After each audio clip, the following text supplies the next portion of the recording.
Welcome back to the Range Minded Podcast. In this episode, we're going to jump into a story that has been all over the place. YouTube, the internet news, whatever, TV news, it's everywhere. Absolutely everywhere. We're going to jump into the story. We're going to peel back the layers, and we're going to examine exactly what went on.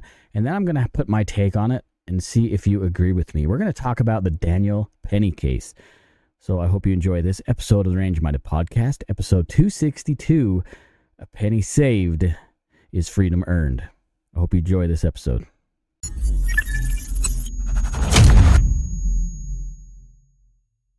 All right, just like we talked about in the intro, we're going to talk about the Daniel Penny and the Jordan Neely case. If you haven't heard of this case, I don't know where you have been. It has been everywhere. Absolutely everywhere. Yes, I know some of you are like, Steve, you are absolutely late to the party, and you're right. It's because I wanted to learn a little bit more about what happened before I gave my take on it. Now, as it stands, I'm recording this on the 8th of December. Penny is supposed to go back to trial tomorrow, where the juries are supposed to decide if they're going to convict him for the next charge. Now, there was a deadlock jury. This is just go straight up first. Deadlock jury, they couldn't convict him of I think it was second-degree murder. Since they were deadlocked, the judge said, all right, that is off the table. But he made them go back to deliberate on involuntary manslaughter, I think is what it was.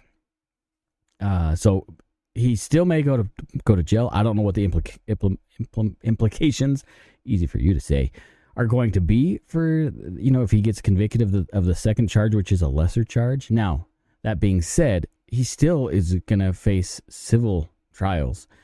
Jordan Neely's family, who is the victim in this case, or the perpetrator, I'll let you decide when we get into the story. But the Jordan Neely side of the family, they've already said they're going to take him to court on the civil side. This case, this story, this incident, this matter of 6 minutes has so much to shape and to talk about your rights to defend yourself and defend others. It's, in my opinion, it is very important to examine and to figure out exactly, what went down. So let's jump into it. So the first thing we really need to look at is, who is Daniel Penny? Is he just some dude? Who the hell was he? So Daniel Penny is a 24-year-old, at least at the time, 24-year-old Marine, former Marine. He served his time, served honorably, living in New York. He, I guess, goes to some kind of a school or something, and he jumps on the subway to go to his next destination, the gym. That's what it was. He was getting ready to go to the gym to work out. He gets on the train, and this dude gets on, who's Jordan Neely, gets on the train and starts talking crazy. I don't care what happens. I'm hungry. I'm homeless, and I'm not scared to hurt money. I'm not scared to go to jail. Something to that effect. That's just paraphrasing. And we're gonna watch some videos and stuff so you can get a better idea of what actually happened in body cam footage, and we're actually gonna look at an initial interview between Daniel Penny and the police.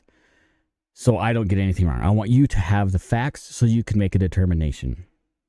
Now, so he gets on the train. Jordan Neely's acting up, and nobody does anything, right? This is a train car full of people. I imagine this stuff happens somewhat frequently on the trains of New York. I've never been to New York. I have no desire to go on a subway.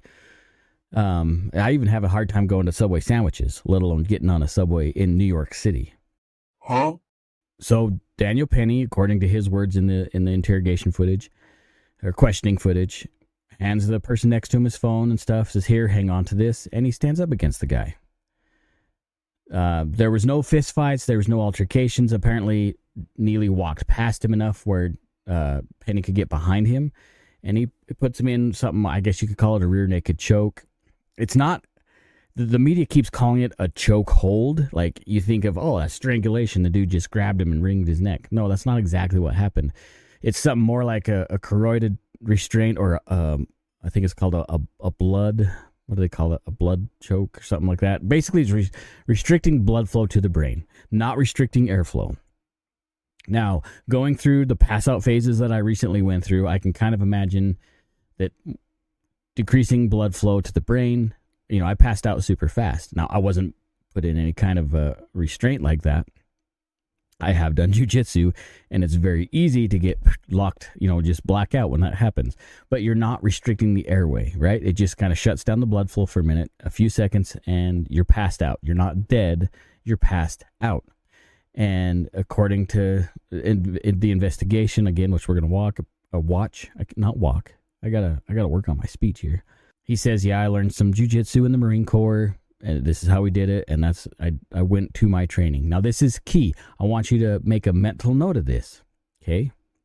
He said, I learned this in the Marine Corps, so I did what I was trained to do. That's important part of the story that we're going to be telling tonight, okay? So it's somewhere around 6 minutes. And he didn't apply that hold the entire 6 minutes. First, it was just kind of locked up just to keep him from moving around. According to Penny, a couple other dudes on the train held onto his arms. They were on the floor. Penny had wrapped his, applied the submission or whatever you want to call it. Wrapped his hooks around, put his feet around the guy. So he wasn't really able to move too much, but his arms were still flailing. So 2 other men on the train helped subdue Neely's arms. Now, from the videos I saw, which I'm going to share with you in a moment, the dude was moving around that whole time up until the last few minutes before the cops show up.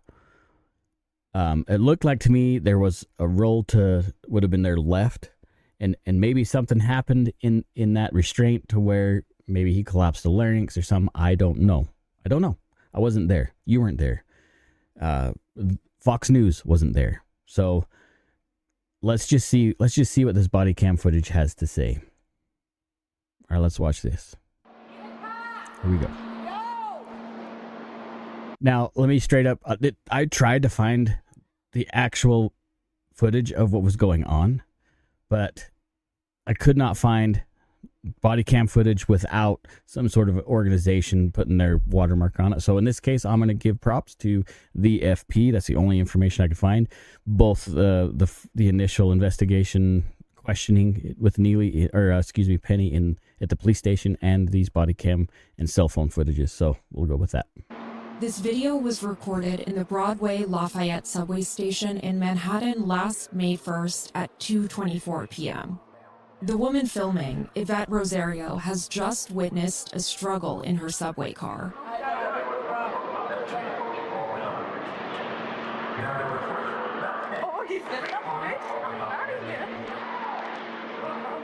The man in the white t-shirt being held on the floor is Jordan Neely. He is 30 years old, homeless, and diagnosed with schizophrenia. He boarded the train at the previous stop. Witnesses say Neely entered the car and immediately began threatening passengers, saying he was, quote, ready to die and would kill him.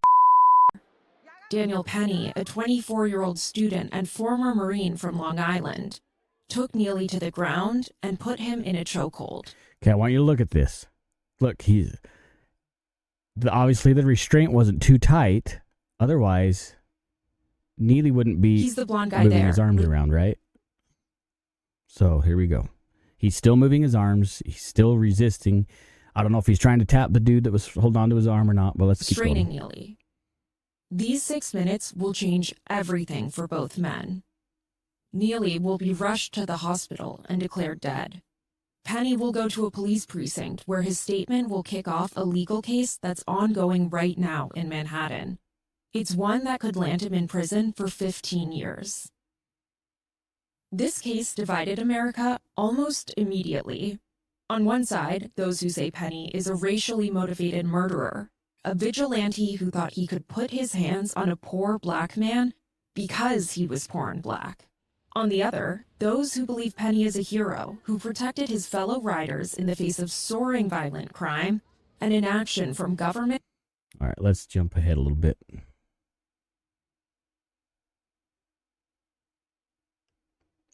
So this next little bit is going to be body cam footage from several perspectives. Arriving at the scene.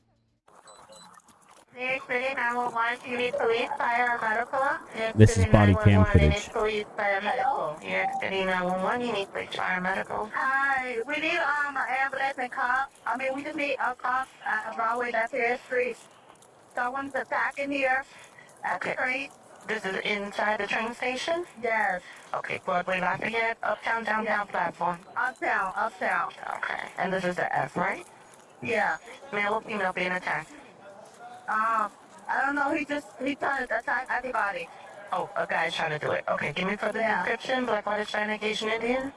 He's black. What color shirt? They're holding them down. They're holding him down right now. How many people? There's just two. There's one man holding one white man holding it down. Holds the homeless guy down. Okay. Any weapons? Anybody injured at this time? No, nobody. Okay, they're coming as we speak. Really? You got anything on? That? You got anything on? I don't know, I just Yo, my man. I just put him out. Yo. You saying you just put him up? Oh. We can't fuss. In this moment, before Neely's body was taken from the train, before Penny went to the police station, the story had effectively been written.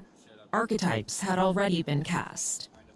In the following days, a New York Times opinion headline read, quote, "Making people uncomfortable can now get you killed." On MSNBC, Joy Reid said, "The one person who was in danger obviously was Jordan Neely."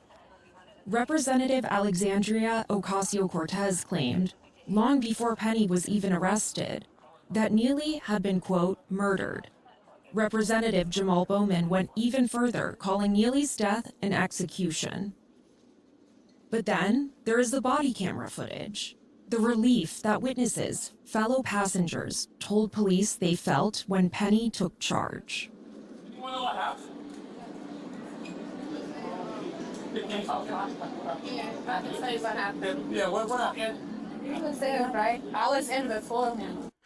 So we're not going to get into all this witness statements and such, but pretty much everyone that the police interviewed, at least it was included in this video, substantiated the story of Penny, right? Everybody felt that he saved them and did what any hero would do. They lauded him as a hero for keeping those on the train safe. As you heard, the gal from the FP, there's a lot of racial dynamic being thrown into this case, saying, well, because he was black is because he was murdered. That's really disappointing, but I think it's important for us to understand that if we get into I'll wait on that. I don't want to opinionate myself just yet. Another thing that I think is important for us to understand was when the police showed up, they checked his pulse. He had a pulse. So I don't know exactly, according to the body cam footage, it was not very long from when Penny let him go that the police showed up inside the train car. And then it takes a second, right? They put their gloves on because they don't know what they're dealing with. Maybe they do. At this time, I don't think they know who Jordan Neely was. But just protocol, right? You put your gloves on and you start figuring out what's going down. They rendered aid to Neely when they got there. Unfortunately, to no avail. Maybe fortunately. I guess it depends on how you feel. I want to read some stuff here, though. I think, again, this is important for part of the story. So, Neely was 30 years old, and according to Daniel Penny, Daniel Penny's over 6 feet tall, and Neely was taller than him. Okay, I don't know how much taller. I don't know if he outweighed Penny in any way, but that has something to do with his story. Again, these are all key things that I'm going to bring up later. So, one thing to understand about Neely is he was known. He was a homeless man. He was known to a lot of the writers on the train. He impersonated Michael Jackson. He had a lot of issues in his life. He was diagnosed with schizophrenia. Again, he was homeless. He had a lot of background tragedies in his life that probably led to a lot of bad decisions. I wanted to bring this up too because I feel like this is important to understand. Now, Daniel Penny had no clue about the background of Neely. Zero. He didn't know who he was other than a madman on the train making threats that made people fear that there was going to be an issue. Okay? The thing is about Neely here, he had 42 prior arrests. There was an assault charge where he had struck a woman on the train, a 67-year-old woman, which resulted in serious injuries. Is all that I got here. There were many individuals that on the train. They get on the train. They don't have any money. They have any way to pay a fare, so they just jump the train, get on there without paying the fare. He did that apparently at least once, but I think it happened several times. I think that's among those 42 arrests. Disorderly conduct. He had some disorderly conduct and public nuisance charges, and drug possession. He was known to be on drugs. So there was a lot of issues on top or compounded on with his schizophrenia and maybe other psychological issues that I just don't know. Again, Daniel Penny had no clue about the precursors or who Neely was beforehand. Zero clue. So really, that plays no bearing, in my opinion, no bearing into the defense trial or his act of defense on the train, because he had no clue who he was. Now, that could be a detriment as well, because when you make decisions to save your life or to save others' lives and you choose to intervene, you don't know who that person is. You don't know their capabilities. You don't know what illnesses they may have. I mean, he may have HIV or something, and then when blood gets exchanged through violence, things get bad, right? Tuberculosis, all sorts of, tons of different things that could take effect. So I wanted you to hear that. Let's jump to, let's see, it takes me a second to get back to my videos. Let's jump to the the Penny, his questioning. So let me get this over here. I'm going to record this whole thing. I want you to listen to it. Cool. How you doing today? I'm doing well. How are you guys? Very good. Very good. I'm doing well. Yeah. You served in the Marine Corps there? I did, yes. I served in the Marine Corps. Oh, nice. Nice. So again, this footage came from the There FP. you go. Nice, man. What you doing? What was your enlistment? I was in 0351.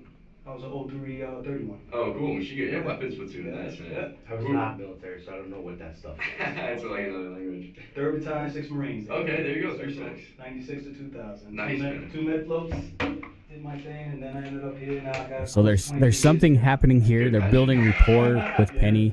They're developing a relationship to let him speak freely. This is it's a tactic that they use when questioning. Sure.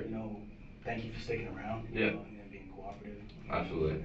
And hoorah, serving in the Marine Corps. Yeah. But anyway, before we speak to you about today, we have to read you your rights. Sure. Absolutely. So I'm going to read you your rights. After each question, I'm going to say, do you understand? Say yes or no in a loud, clear voice. You got to say yes or no. You can't just nod your head. I got to hear it, okay? Okay. You have the right to remain silent and refuse to answer questions. Do you understand? I understand. Anything you do say may be used against you in a court of law. Do you understand? I understand.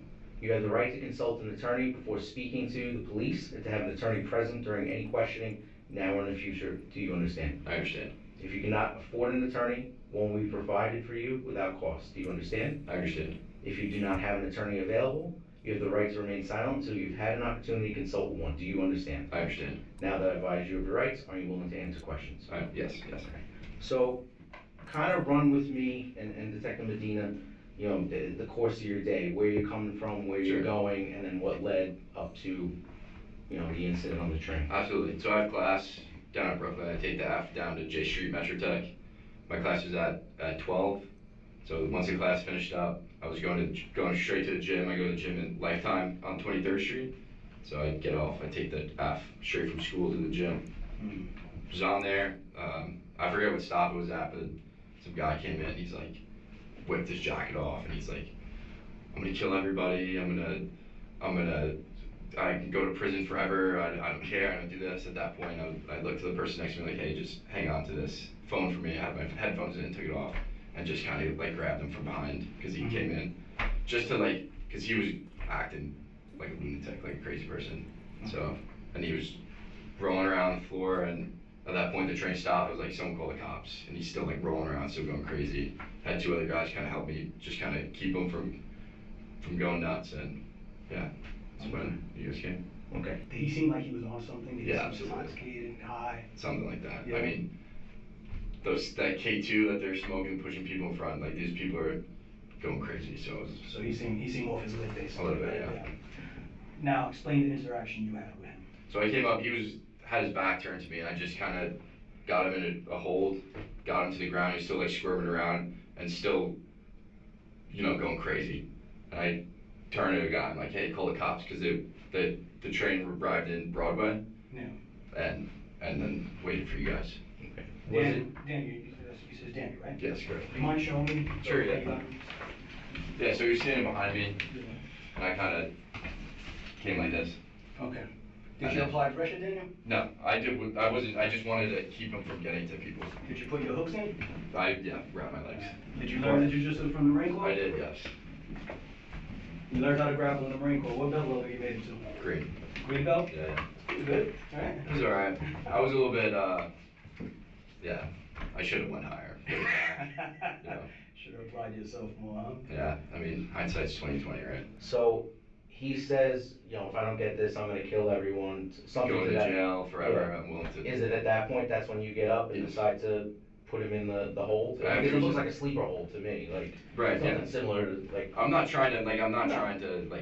kill the guy. Right. I'm just trying to de-escalate the situation, right? I understand. Yeah. I understand. Daniel, not a speak hold, but would you say what you put him in, because I do take Brazilian Jiu-Jitsu myself, I've been taking it for many years, would you say that was considered a rear naked choke? I mean, I don't train Brazilian Jiu-Jitsu, so I'm not. But in the Marine Corps, is that considered a rear naked choke? Not. I don't know what you would call that. No, I'm not sure. Because I noticed that you put it around my neck and then you closed from behind. I would have had it on the back of his head. I didn't press forward. You didn't press forward. I noticed when you were doing it to him too, you went to go put your legs around him. I did. Yeah. I held my legs so because if you're flopping around and stuff, you can easily get out of that if you don't lock it. You did that to control him in place. That's correct. Explain to me what made you want to get involved? What made you? Well, I mean, he's threatening people, Mhm. and I'm not confrontational. I'm not a confrontational guy. In the Marine Corps, I felt the need to step in. Yeah. There's women and children on the train. I'm sure there's ladies there that will vouch for me, and He felt like he was threatening other people. He felt like. oh, he was Did absolutely you feel like someone's life was in danger? 100%. Okay. Did anybody else hold him down? Yeah, there was two other guys that were helping. As soon as those guys came in and were holding his arms, then I kind of let up. You let him go. That's correct. And when you let him go, what happened? What do you remember? It was just. Was he still moving? Was he still saying anything? Yeah, he was moving a bit, and I was worried that he would go again. So I was telling those guys hey, make sure you keep hanging on to him. So the three of you holding him down, or just the two other gentlemen? Just the two other guys were hanging on to him. And how long did they hold him down? They were holding him down by the arms? Yeah, by the arms. How long were they holding him down before the cops got there? Like I said, man, it's you're exerting energy at The that point. adrenaline is going, right? Right. And then it's like fight or flight, everything's going, That's correct. You lose track of time. Yep. I understand.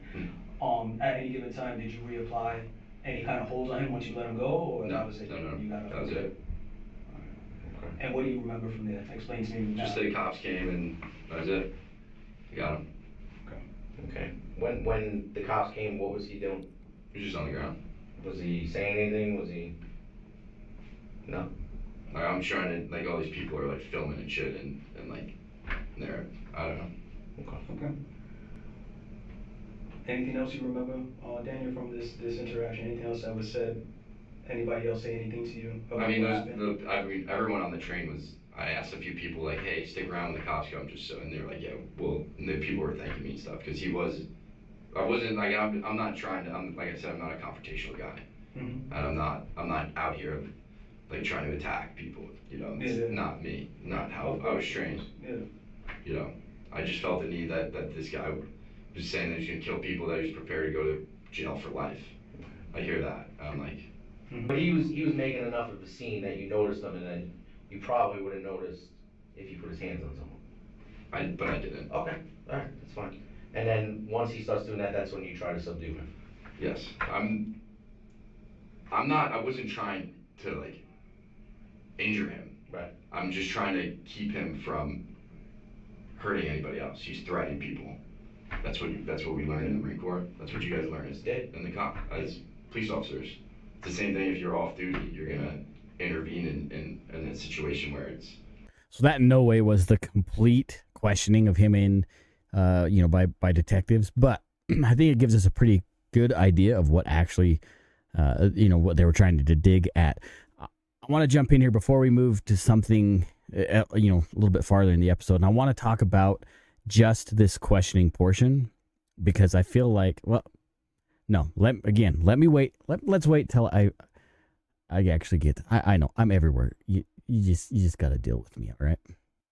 So this incident took place on, was it May 1st, I think? Yep, May 1st of last year, 2023. So it's been this long, from over a year, that this trial was ready to actually take place. So that's a considerable amount of time, if I can say so myself. In that period of time, initially a lot of coverage on it, because he was black and the victim was black and Penny was white. I should say Neely was black, Penny was white. I don't think necessarily was a victim, as you might put it. Racial outrage. And unfortunately, the media jumps on the bandwagon and tries to create this into something much bigger than it really was. Seems like the left side of the media always wants to turn in, if a black man dies at the hands of a white man, they want to immediately push racism. Immediately. Without even presenting the facts. That's something I really get frustrated. Like, Joy Reid mentioned that the only person in danger was Neely because he was black. Shut up, bitch! Well, there were black people on the train. It wasn't a train full of white supremacists. I didn't show all the body cam footage of the questioning of the other people on the train, but it honestly looked like Penny was the only white dude on the train. The two dudes that helped him hold down Jordan Neely were black. I got that part wrong. One of them was black. The other one looked to be white, or at least a lot more fair skin. So I corrected it. The folks that the cops interrogated, questioned at the scene, they were minorities. So if you have to defend yourself, everything is going to be scrutinized by the public and by the law. Scrutinized. Now, I'm not saying, well, what were your thoughts during that day? I mean, everything. Your social media, your stuff at home, everything. Everything is going to be looked at to paint a picture on both sides of the argument. The defense is going to use it to paint a picture of you being a normal person, just doing something that a reasonable person would do. Where the prosecution is going to paint the opposite side of the picture to show, hey, the decisions this individual made throughout their life proves that they are anti-minority. They're racist. They hate a certain group of people. They planned this, right? So you need to understand that you have to live your life in a certain way. If you plan to carry life-saving tools, if you're willing to step in to stop a situation from happening, like Daniel Penny did in this case, your life is going to be put into an electron microscope, and every participle of it is going to come up in some way, shape, or form. Maybe not come up in trial, but they're going to dig as deep as they can and create their narrative. Now, I know a lot of folks, I know people that I've taught in classes, they figure, well, I'm a good guy with a gun. I've worked this hard to get my concealed carry permit. I'm obviously the good guy in this situation. But you need to understand that the laws of justice and mercy, one of them has to be satisfied. And sometimes, in order to meet the satisfaction of justice or mercy, the narrative that's created may not be reality, but one side or the other was able to present their case better and more convincing. That's the sad reality of the judicial system. Yes, good people save lives and rescue people on a daily. That happens all the time, and a lot of times those cases come out clear. But if you remember when I had Steve Yerger on a few episodes ago, he deals with this a lot. He's an expert witness in self-defense cases. We've had a lot of conversations about things. It's unfortunate the stuff that the prosecution side of even a self-defense case, the measures and the extent that they go to try and establish and present a case that's convincing to a jury. There's a lot of things, unfortunate things that happen, and a lot of I can't think of the word. A lot of liberties taken in creating that narrative. So it's easy to say that this subway thing with Penny and Neely created a racial spark, even after the verdict the other day. Neely's parents not parents, because his mom unfortunately was murdered or something, and it's a terrible background, right? It's sad. But your history doesn't make you who you are. You still have decisions, right? You still have to make those conscious decisions. It's sparked racial outrage. The jury was deadlocked. Judge said, all right, murder's off the table. Because of that, you have a lot of groups coming out saying, hey, no justice, no peace. Right? We've heard that before. It doesn't matter, because the narrative by the media, by the prosecution, like all this is created. And even if you're justified, if you did the right thing,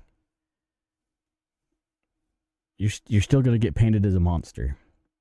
So like I said earlier, Penny was charged with second-degree manslaughter, which would have been a 15-year sentence.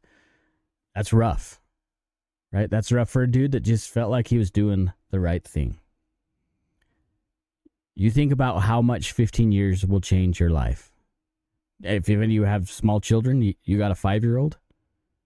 Well, if you spend 15 years in prison, pretty simple Common Core math will pop up saying that kid will be 20. Right? There's a lot of things that change over those few years. Plus, I don't think being in prison is a cakewalk. Especially he'd probably go to Rikers or some of these other ones in New York that are pretty rough. It's not a simple thing.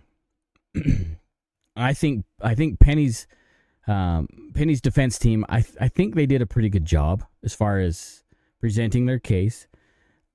Looking at the body cam footage and some of that other video stuff that we looked at earlier, I think that's why I wanted to. I didn't want to just spew out my opinion on this. I wanted you to see the footage. There's plenty of other footage out there that you can learn. In fact, look at those videos that I used. Those are still available online. You can look at them. Maybe I'll try and link them to what I'm doing here if it lets me.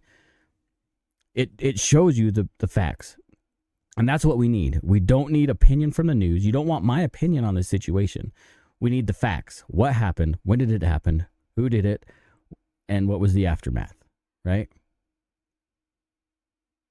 All these things are important for us to understand. Okay, now let's get back to where what I think we can learn from this case.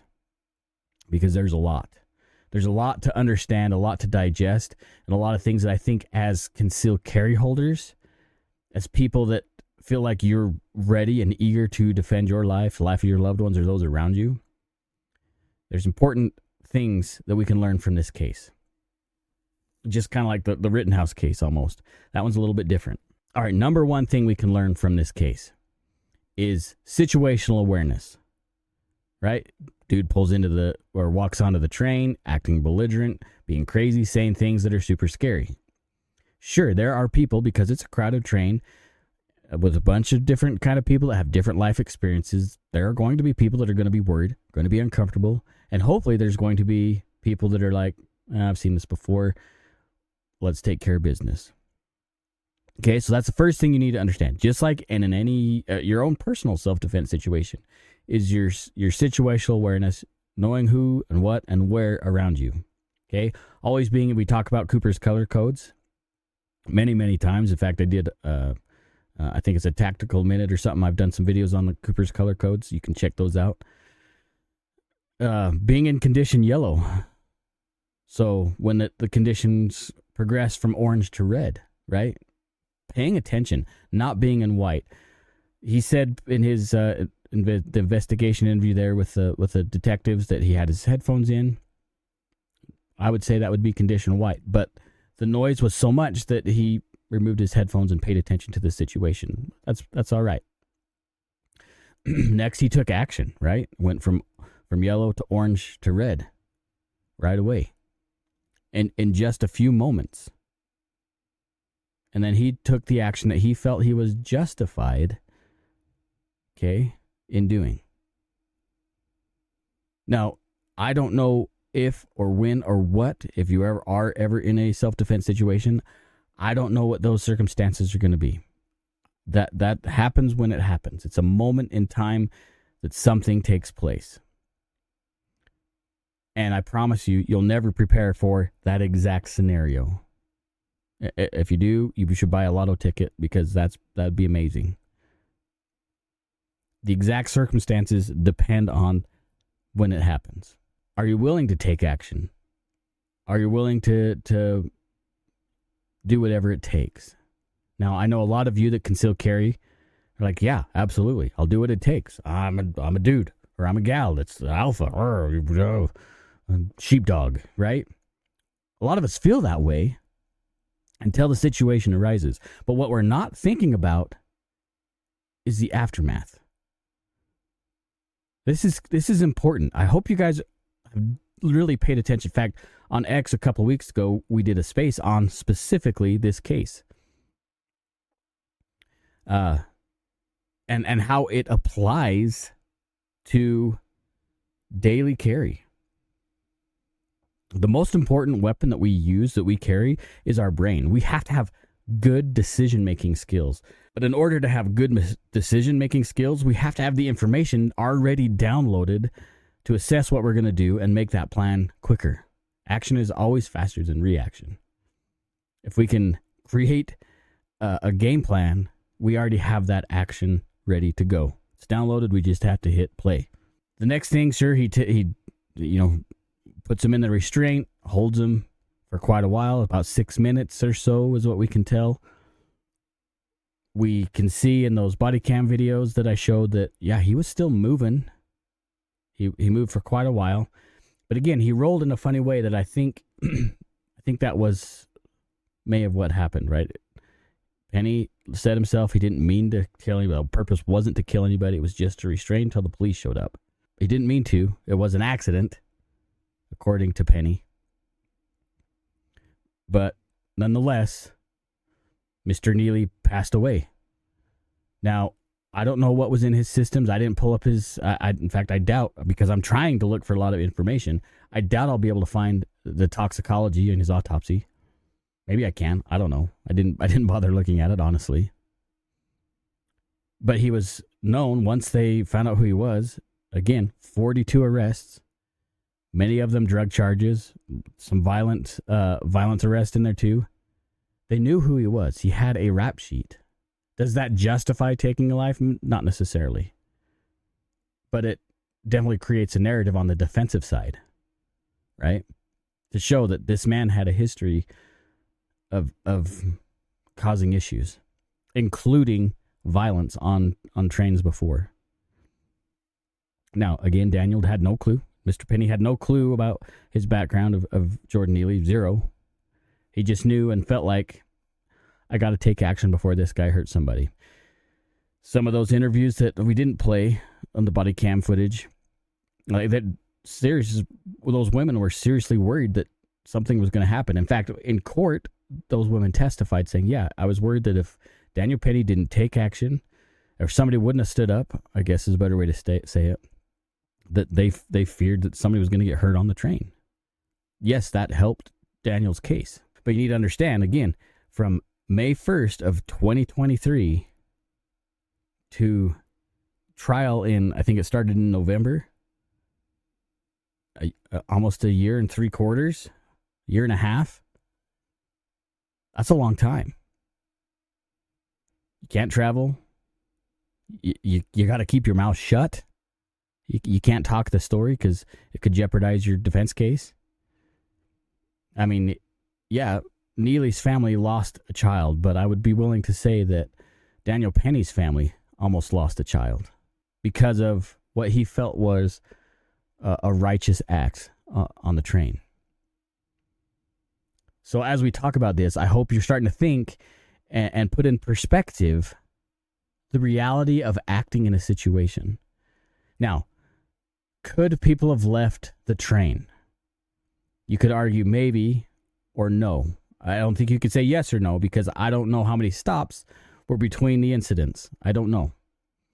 Maybe they could have gone to another car. Yeah, that's possible. They could have left. But it could also be argued that Neely could have just moved to the next car. So there's probably not a lot of places to escape to. Well, did he have a weapon? No. Apparently they didn't find any kind of weapons on him. But does that matter? I don't know. Does it? Look, I know some people that are very capable with their hands. Very capable. I have a friend that has fought all over the world at a national level, all over the world. I would never mess with that guy because he could probably kill me in one punch. We don't know what people are capable of. We have no idea. So that's the other thing you got to take into account. Just like Penny had no clue about Neely's background, arrests, diseases, whatever, toxicology, was he on something? Nobody knows. Penny didn't know that. But again, a year and a half before a heavy weight was lifted off, but there's still more weight left to remove or get convicted of the lesser charge. Okay, next thing I want to talk about was him in the interrogation room with the police. I'm not an attorney. This is not legal advice. I am not giving any of you guys legal advice. But what I can say is, let me put it this way. Maybe you should get some good training on how to respond to police officers in a situation like this. What I might do is not say anything at all. I would contact my attorney and go from there. That might be something that I would do. Now, notice that when he read him his rights, the Miranda rights, right? You have the right to remain silent. You have a right to an attorney. If you can't afford an attorney, one will be provided to you. You have the right to not answer any questions until visiting an attorney and whatever, right? Anything you say can and will be used against you. That's in the Miranda rights. Can and will be used against you. I know a lot of us feel like, oh, the cops are our friends. And a lot of good dudes. Yeah, there's some bad apples in the bunch once in a while. They're good dudes, but they're trying to figure out what the hell happened on the train car in this situation, right? Their job is to be as biased as possible. Now, there's other things that influence that biasy. I don't know what those influences may be.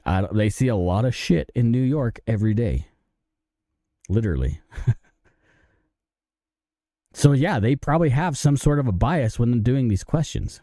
Please, again, what I would do is I'd probably contact an attorney before I answer any questions. What you do is what you do. I'm not carrying the torch for you. I'm not providing any kind of legal suggestions. Now, why would I say that? Because a lot of times we feel like growing up in the free America, we say, yeah, the cops are good. They're our friends. They're doing their job to keep people safe. Why would I suggest not saying anything to the police? I already told you. Anything you say can and will be held against you. Now, the reason is that's on record. That is recorded. Now, say at the stand, he might forget what he told the cops. And then suddenly they're like, well, you said this. But now on the stand, you said this. Right? There's a lot of things that can cause problems. So exercise your right to remain silent would be my suggestion. That's probably what I would do. Now, the next implication. Hold on, I gotta have another drink. Is the financial burden. That's the next big thing, is the financial issue here. A defense case is not cheap. Good attorneys don't just work for free. And you probably don't want, you may not want, again, this is not legal advice. I don't know, maybe you do. I don't know if you want a public defender.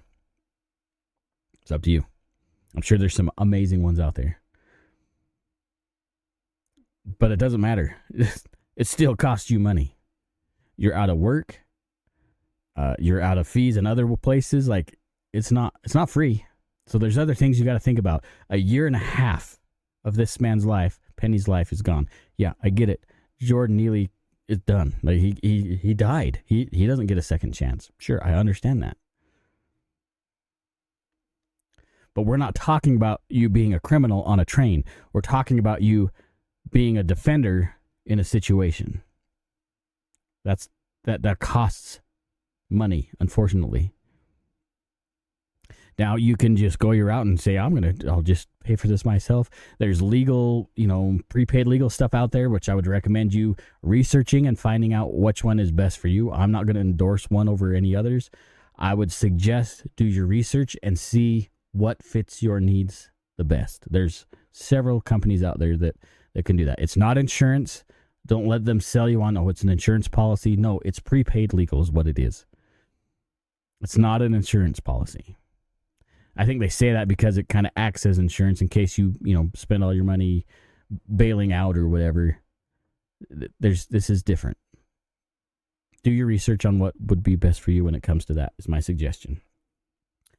But then there's family time that you'll never get back. There's tons of stress that you're never going to get back. There is public media execution in my was what I would call it. The trial by the public is. You tell me Daniel Penny can walk down the street anywhere without getting harassed? Probably not. Rittenhouse is still, just getting eviscerated in public whenever he shows up somewhere. You look at, was it George Zimmerman? Is that his name? No relation, by the way. In Florida, with the Skittle kid. I can't remember that kid's name. It's not fair. That kid died. I shouldn't. I just forgot his name. I don't remember what his name was. Needless to say, is public opinion is going to excoriate you. Now, you might think because, this, Daniel Penny and Rittenhouse, these things only happen once in a while. That's not true. Self-defense situations happen a lot every day. We've talked about the defensive gun uses.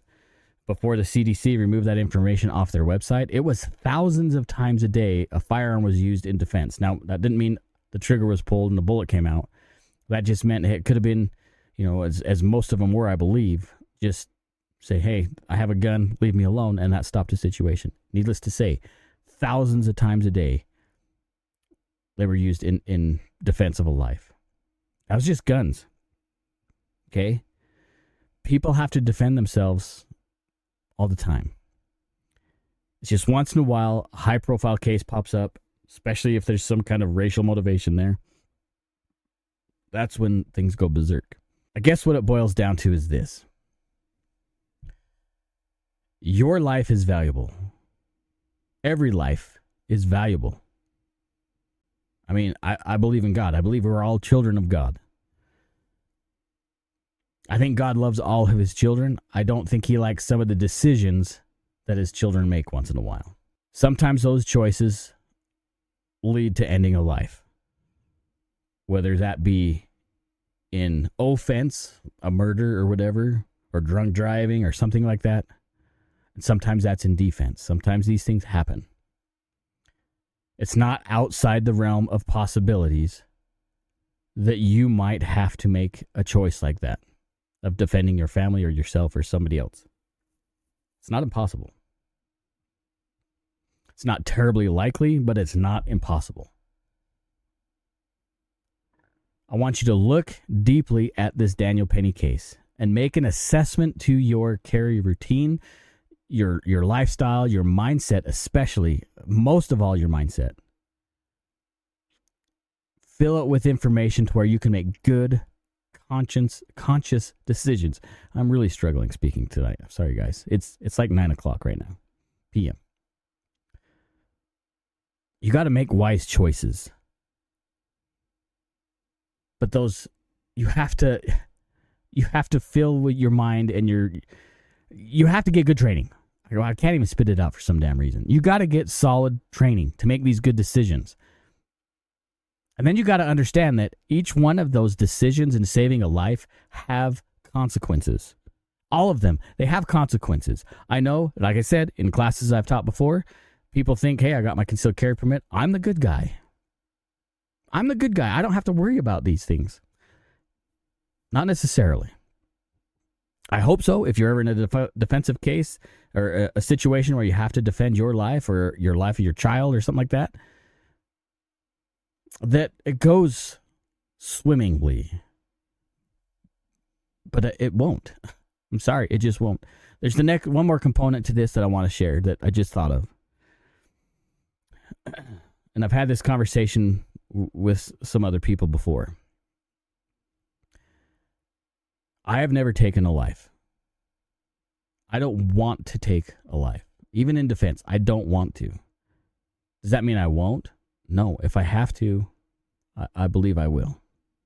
But I don't want to.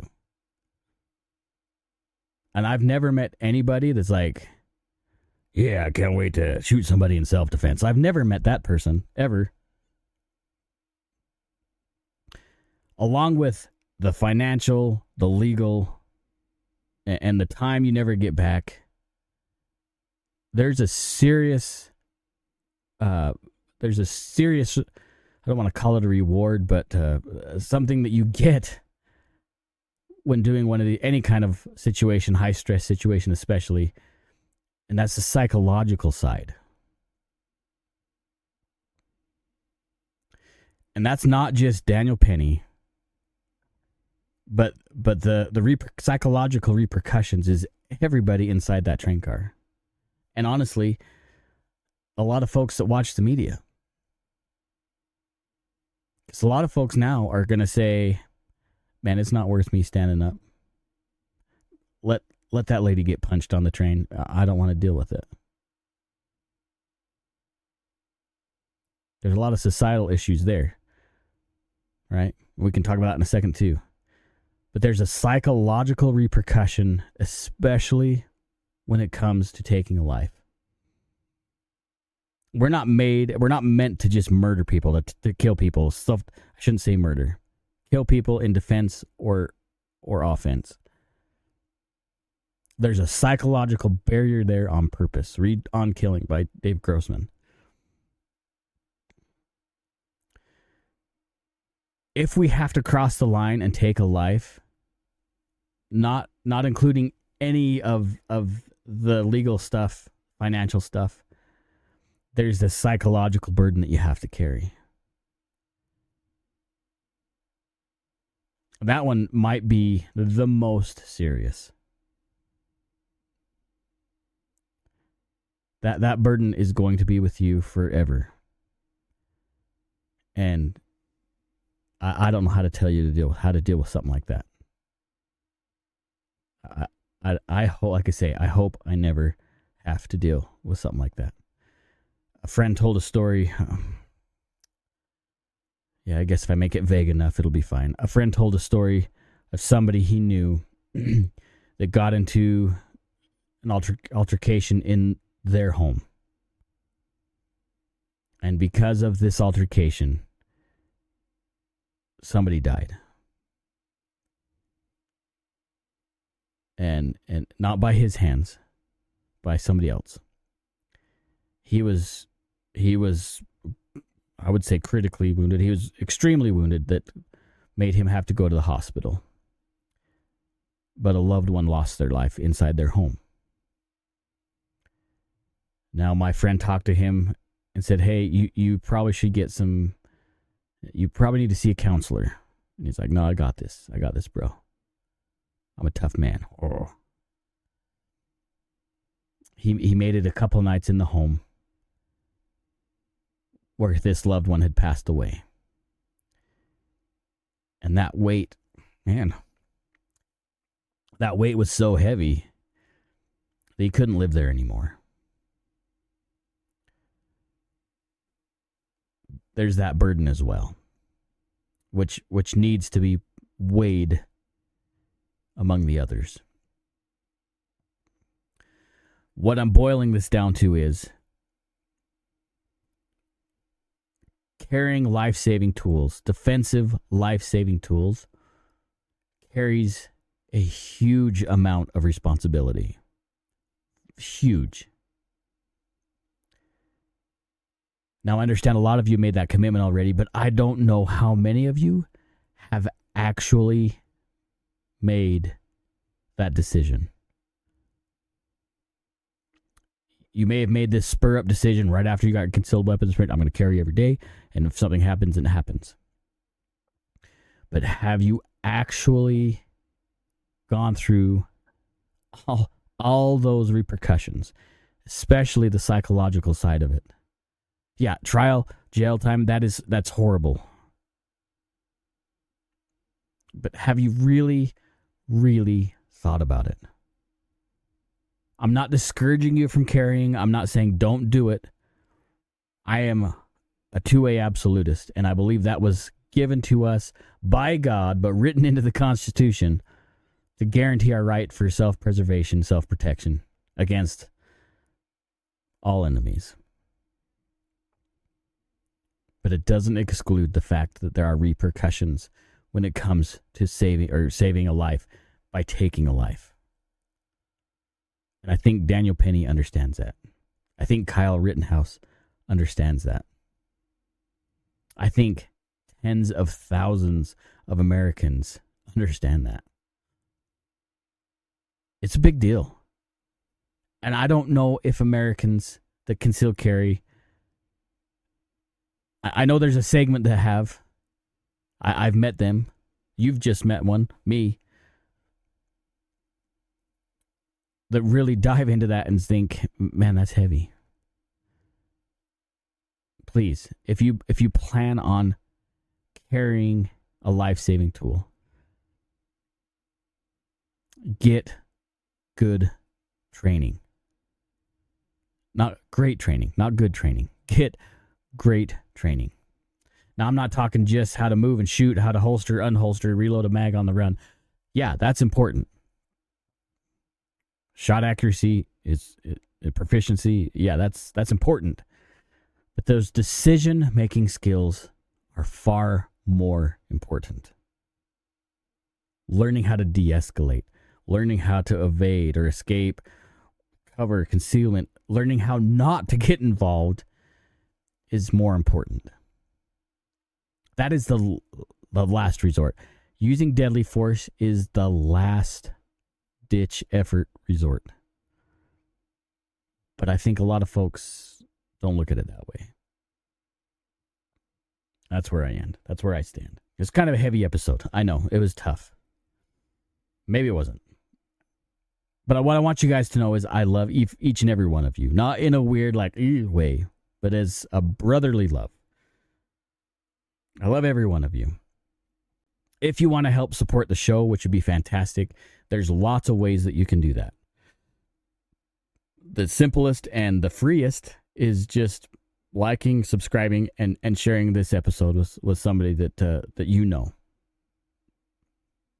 The second way is if you want to financially support the show, which would be greatly appreciated, you can jump to the website, rangemindedpodcast.com, and you can buy a patch. I think I have my link to my Patreon there. That would be great. Honestly, you could jump to my link tree. I haven't posted that in a while. I probably should be doing that.